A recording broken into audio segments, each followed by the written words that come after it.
힘드신 시대시죠? 동생분 말인데요. 찾은 것 같습니다. 안녕하세요, 멘탈 천국입니다.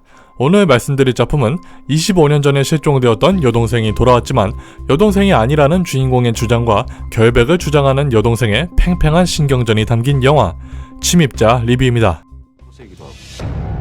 오빠. 내가 오고 나서 이 집 사람들 모두가 행복한데 오빠만 그걸 모르네. 일도 빡빡하고 가정사는 마냥 화목하지 못하고 뺑소니로 인해 사망한 엄마와 실종된 딸의 책임감까지 더해지며 하루하루 힘들어하는 서진에게 25년 전 실종된 딸을 찾았다는 연락을 받습니다. 가족들은 모두 기뻐하지만 어째 서진은 혼자 의심의 눈초리를 드러내기 시작하는데 돌아온 동생을 계속해서 의심하는 오빠와 결백을 주장하는 동생 이야기를 파헤쳐나간다는 내용의 영화입니다. 영화는 복선의 흐름을 명확하게 흘러가게 하려는 모습을 보입니다.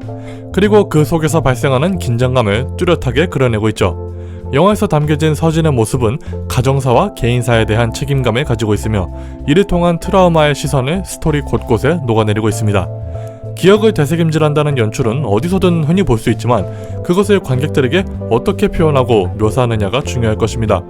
과거를 회상할 때마다 조명을 눈부실 정도로 강조하는 행복했던 기억과 다시 현실로 돌아왔을 때 어두컴컴한 공간과 음침한 사운드로 거리를 확실하게 벌려놓는데 크게 부족함은 없었지만 딱딱하다는 느낌을 받기에는 충분했던 것 같습니다.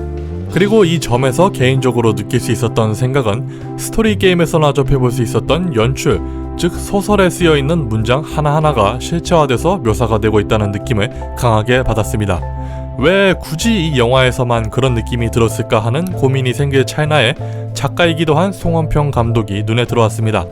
사실 제가 책을 잘 읽는 편도 아니고 그저 평범하게 영화를 관람하시는 여러분들도 누군지 모를 수도 있을 겁니다.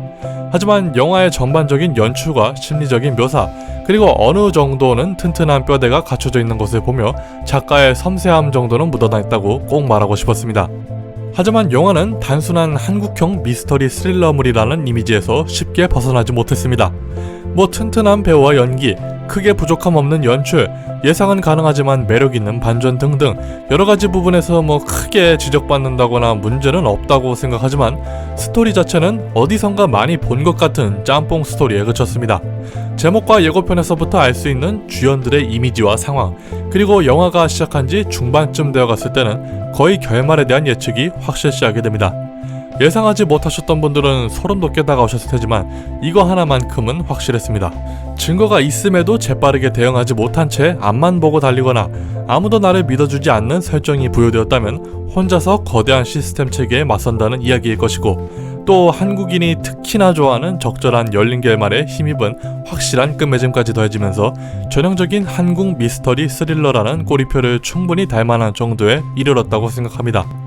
물론 모든 한국 영화가 그렇다는 것은 아니지만 클리셰라는 요소가 담고 있는 단점과 어디선가 본 것 같은 설정들이 짬뽕이라는 표현으로 마무리 지을 수 있었지만 앞서 설명했던 이 영화의 장점들을 유심히 지켜본다면 짬뽕 영화지만 꽤나 맛있게 먹을 만한 짬뽕으로 결론 지을 수 있었습니다.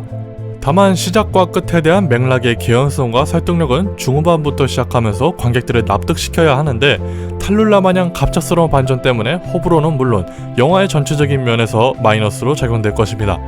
관객들에게 전달하고자 하는 메시지는 가족인가 종교인가 현대시대를 비판하는 것인가에 대한 특징이 명확하지 않기 때문에 이도저도 아닌 킬링타임 영화로 완성된 것이 가장 아쉬울 뿐이었습니다.